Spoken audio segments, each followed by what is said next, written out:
Kaixo, piluna honetan inbertsio erronda bat hasi aurretik argi izan behar ditugun gauzei buruz hitz egingo dizuegu.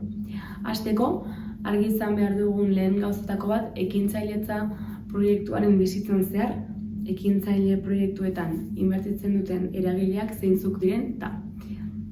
Lehenengoak 3Fak, Family, Friends and Fools izenekoak izango dira. Ingurune hurbilena dira eta proiektuaren aldeko apostua egin ohi dute, hurbiltasunagatik edo adiskidetasunagatik.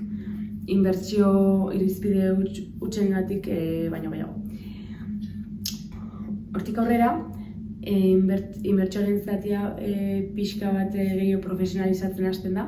Business Angelsek esku hartzen dute, hau da, ekintzailetza proiektuetan edo azelerazio proiektuetan maila partikularrean inbertitzen duten banakako edo taldeko pertsonak. Erakunde horiek normalean pribatuak dira, eta lehen faseetan azelerazio programen bidez ekintzailetza proiektuetan inbertitzen dute. Proiektua pixka bat hasi denean inbertsio funtsek hartzen dute parte, eta hauek inbertsio ahalmen handiagoa dute.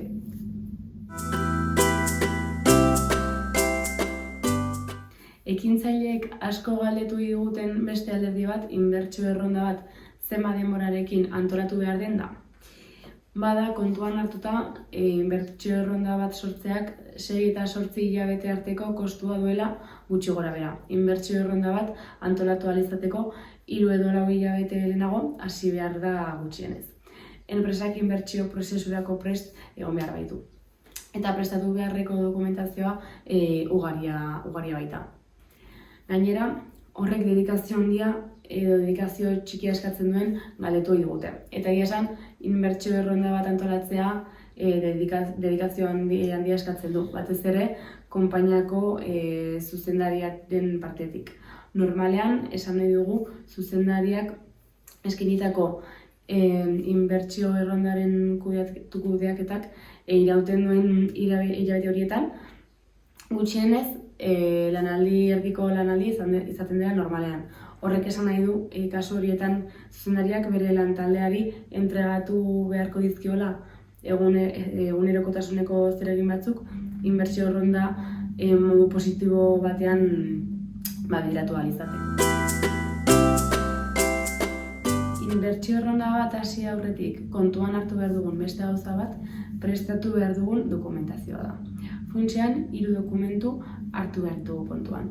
Alde batetik, investor beka, gure ekintzailetza proiektuaren eta inbertitzailearen eskaintzen ari dizkigun inbertsioaren alternatibak dira. Bigarrena, negozio plan bada. Inbertitzailearentzat erakargarria izan behar duena. Gure negozioaren etorkizuna nolakoa izango den ondo azaldu behar duena. Eta 3. dokumentua gure proiektu ekintzailearen finantzak, proiekzioak plasmatzen dituen kalkulo horri bada.